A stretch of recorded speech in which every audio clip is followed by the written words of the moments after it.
Hey YouTube, I'm WJ and welcome back to my world. In today's video, I wanted to talk about other forms of transportation that one can get into if they're thinking about getting into this box truck game. Right now, the box truck game is really hot and everybody's getting into it, of course, because of the Amazon relay and just the fact that things are really moving right now. There might be other things that you've looked over that take the same amount of money to get into as this box truck game. Box trucks are scarce right now. They're very expensive if you're going to get into them, 10, 15 grand over the price that they should be going for. So rental fees are crazy. So this might not be the best move to make right now, but if you got the funds and you can find a truck, it still is pretty good and pretty lucrative. So when it comes to other forms of transportation services, there's actually a couple of good ones out there.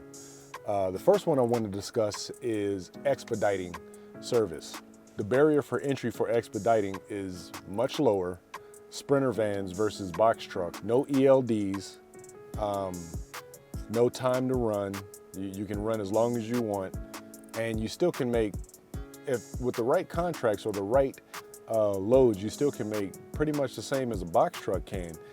Takes a little bit more effort. You got to run long distances, but if somebody's looking into this box truck game and they're thinking about going over the road, Sprinter expediting might actually be a good way to go. The other half of that would be hotshot trucking. So Sprinter van to me and hotshot trucking are kind of on the same line, so I'm not going to separate them into two different categories. So with hotshot trucking, you get a pickup truck kind of like the one I'm sitting in, this is the F350, get a dually, you can rent a trailer and make pretty good money doing hotshot trucking. So if you're in the range of, if you have $10,000 saved up and box trucking is something that you're looking at these videos for, then hotshot trucking might actually be a lower barrier of entry for you. There's one guy that I watch and I follow on YouTube when it comes to hotshot trucking, and he's one of the top guys doing it. He goes hard, it's hard work, but like anything, it's hard work. But Tow Piglet, he has all the information if you wanted to get into hotshot trucking. His knowledge is vast and it's all on his channel. So if you really are interested in something like that, go look at his channel and see exactly what it costs, because the costs are very comparable, but just a little lower than box trucking. You do have to get an F350, whether you rent it or buy it, it's still gonna cost you something. But if you're around $10,000 saved and you have $10,000 worth of money to spend in getting into a venture like this, then hotshot trucking might be a good way to go. That / expediting, either one of those routes, because you're under ELD and the regulations for you are a lot less. So it might be something that you might have looked over in trying to go to this box truck thing. Box truck is very good, don't get me wrong, I do like it, but that's another avenue that you can take if you didn't think about it before. I want to say happy Father's Day to all the good fathers out there. This is a shirt my son got for me, it says not all heroes wear a cape. Pretty sweet, that's true. So happy Father's Day to all the good fathers out there. We don't tell mothers happy Father's Day, they have a day. Just to let you know. The second type of business that you can get into with about 10 or 15,000 in capital, money saved, is a tow truck. Now, when it comes to the tow truck business, you're hyper local, so you don't have to drive far distances. You might think, how do I get a tow? Okay, there's third-party companies, and the biggest one, I think it's called, I think you say the name Agero or Agero, A-G-E-R-O. It's the largest third-party company in the United States that does tows. So when it comes to purchasing a tow truck, that's one of the things that you have to purchase. There's nobody that rents tow trucks, but the money is definitely there in every major city pretty much. So when you think about it, how many ways you can get a tow? I know my debit card has a tow service, my bank card has a tow service, my phone, of course the insurance. Who else? Almost everybody throws that in, and even when you buy a car, they have a tow service that's wrapped into the price of your vehicle that you might get roadside assistance. That's basically what I'm saying, roadside assistance. So a tow truck can be very lucrative if you were to get your MC number, get your DOT number, get the proper insurance, which I tell you is cheaper by half of what I'm paying for this box truck. Average from what I'm seeing, I know a lot of tow guys, average price for a tow truck is like $600 a month. So if you had a tow truck and you were to sign up to one of the third-party tow companies and or apartment complexes and do the, when somebody's parked in the wrong spot, you come tow their stuff, something like that, it actually adds up. I have a friend that has a tow truck, and at the time, this is probably a couple years now, but at the time he said it was about $35 a tow, but he'd literally get them all day long, all day, all night. He can literally work 24 hours. And at $35 a tow, you might think, hey, that's not worth it. But at the same time, if you got 50 of them in a day, it starts to add up. And your fuel cost isn't as great. I mean, it's gonna be there, but you can afford it. Let's put it that way. Just like with this box truck, you can afford it. Look, something came in the mail today that one of my subscribers had told me about, and I appreciate you telling me about this. This is the pallet jack stopper, basically.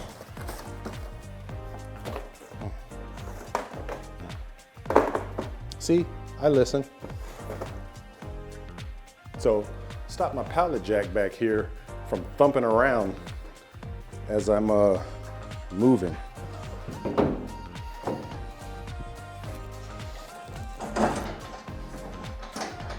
Oh yeah.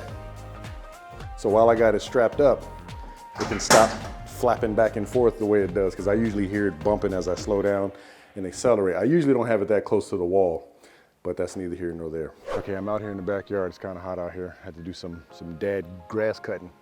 But the third position I want to talk about as far as transportation goes would be to get your Class A. That might be a little controversial to some, but with the Class A, all doors are open for you. Class B, Class C, box trucks, reefers, everything is open for you. So let's say you have 10 to 15,000 to eventually try and purchase you a box truck, however you're gonna do it, rent or try and finance and buy, put some money down like I did. If you save that money or pay for, well, I'm really hesitant about schools because they charge too much for what they offer. They're turning people out and they're not really teaching them. I went to a school when I first got my Class A and it wasn't the greatest experience. I had my head on straight and I was focused, so I passed, but a lot of people didn't because of the way the school taught. But that's something else altogether. But if you have the money and you want to save that money and you go get your Class A, whether it be going to one of the bigger carriers and possibly signing on with them, they help you get your license and everything, and then you end up working for one of those companies, do a year with that, get your experience up so your insurance isn't as crazy when you come out, and then take the money that you've saved over the course of that year and finance a truck or do a owner-operator position Class A. The way things are looking right now, we were already a few 100,000 drivers short in the industry as far as Class A goes. It's even more now. So if you take that path, it's the best path, honestly. Don't get me wrong, I love this box truck thing, and me owning the truck and being able to book my own loads and make my own schedule, it's fantastic.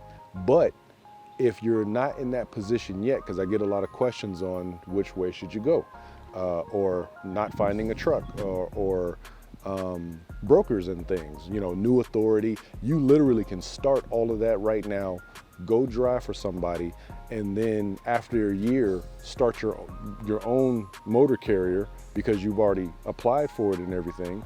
Well, you'd have to pay the insurance too. So yeah, so I guess you wouldn't be able to start because you'd also have to have the insurance as well.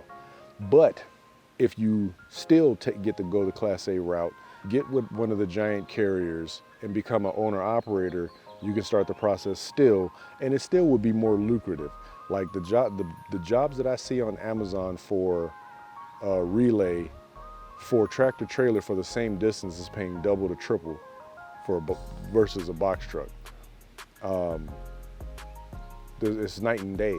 You kind of can't go wrong with a Class A license. Then you have the ability, tractor trailers aren't in short supply. So if you wanted to rent from Penske or somebody a tractor trailer, it's a little bit more expensive, but at the same time, you're gonna make a lot more money. Where a box truck, let's talk strictly Amazon Relay. A box truck can easily pull in, you know, if you go hard, distance makes a difference. Distance makes a huge difference. So let's say you didn't want to go no more than a state or two away. You probably can do 3,000 a week. I can see that happening quite easily. That same distance with a tractor trailer, you'd probably make 7,000 a week. So it's a huge difference when it comes to the box truck versus the Class A. So if my advice to anybody that's trying to do this, if you have the money, if you're hell-bent on the box truck, it's fine. You will, as long as you got the drive, you will make it. The real issue is finding the box truck and or renting. But if you have the ability to hold off for a little bit, 6 months or so, save your money and get your Class A, so much the better way to go. Unless you're thinking about doing a tow truck or something like that, because you're in a whole different ballpark. And even expediting. I'd even throw expediting in the category of hold off and get your Class A if you have the ability to do so. Not everybody does, I understand that, but in my opinion, if you're going to get into this transportation field, it would behoove you to go for your Class A because of the lucrative nature of that particular form of transportation. It beats out everything. It literally just beats out everything. And everything under that, including what I'm doing, is now in your wheelhouse. So you will make more money faster than me, and you can get box trucks if you want, and everything is on the table for you. If you've stuck around to the end of the video, I have number 4 for you. So number 4 is actually Amazon DSP service. It takes $10,000 to get started, and what you will be is the Amazon Sprinter van company. And they actually help you grow that. They give you all your packages. There's a gift and a curse with that. Number one, you're kind of set as a company. As long as you have the employee base, Amazon DSP service basically gives you daily money, daily routes, daily jobs. They want you to start with at least $10,000 and a couple of vans, I believe. And if you have, let's say you got 10 people that you know that can work for you in the next 6 months, you actually can start that service and grow that to 30, 40 vans in a very short time, as long as you have the employee base. I have a friend of mine who actually went to go apply for one of them and ended up talking to them about the service. And basically that person in 2020 went from 3 vans to 40 vans in 2020 before crossing into 2021, from 3 vans to 40 vans because of the state that we're in right now. That might not last, that might not be the forecast to come, but right now, Amazon DSP service is actually a very lucrative market. So you have none of the regulations of the rigs, but you technically can get pretty good money. When you go on Amazon's website and you look it up, it says the owner of the company will make anywhere from $75,000 to $300,000 a year. That's in your pocket. So that's pretty crazy. That's a wide figure. So it also depends on how hard you work it, how well or how much you pay employees, how good your vehicles are, whether they break or not. You know, maintenance is still a factor. But if you look into that, let's say you got 10 to 15,000 and you can tap into some type of workforce of 10 to 20 people, then the Amazon DSP service is actually a very good way to go. Granted, dealing with people, you know, the employee market right now is very, very low, and that's because people are getting free money.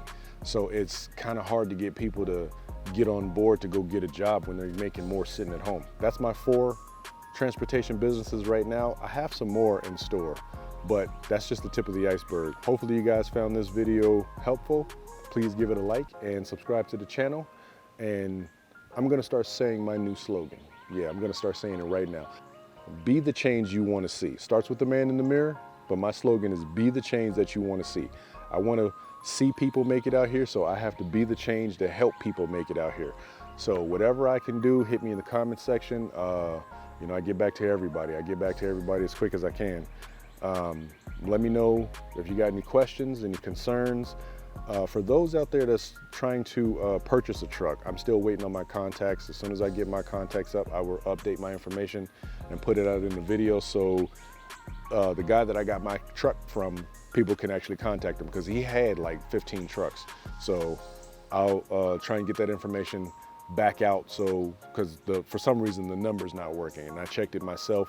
So I'll try and get that information back out for those that are actually trying to buy a truck. But until then, like I said, like and subscribe, and I'll see you guys in the next video. Peace.